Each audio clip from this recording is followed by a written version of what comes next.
Hey, everybody.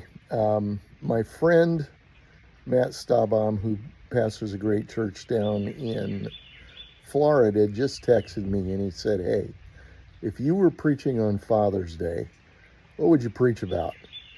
And then he said, "Make me a video if you got time, and maybe some other guys could benefit." So here we go.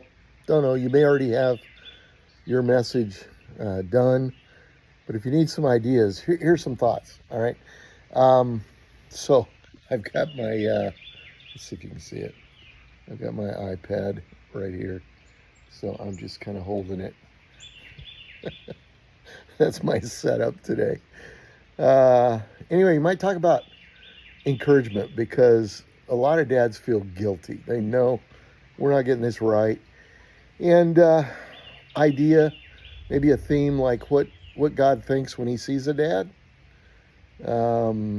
And focus on grace and not guilt. You might use, stories about flawed but faithful dads like Joseph or Abraham or the prodigal father.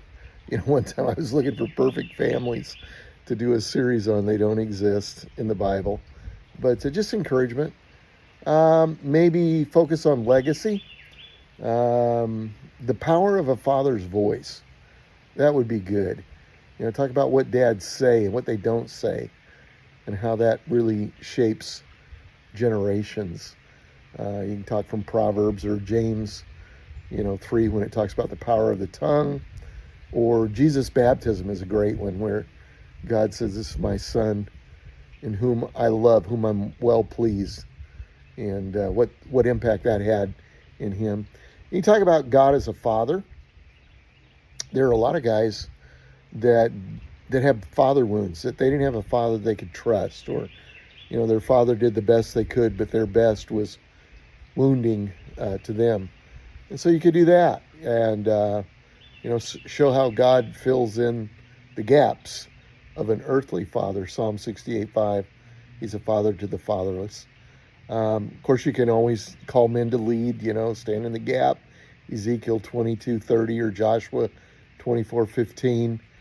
Challenge them to spiritual leadership. That can get into guilt just a little bit, I'm telling you, but it's a good theme. Here's what I think a lot about right now, and that's spiritual fatherhood.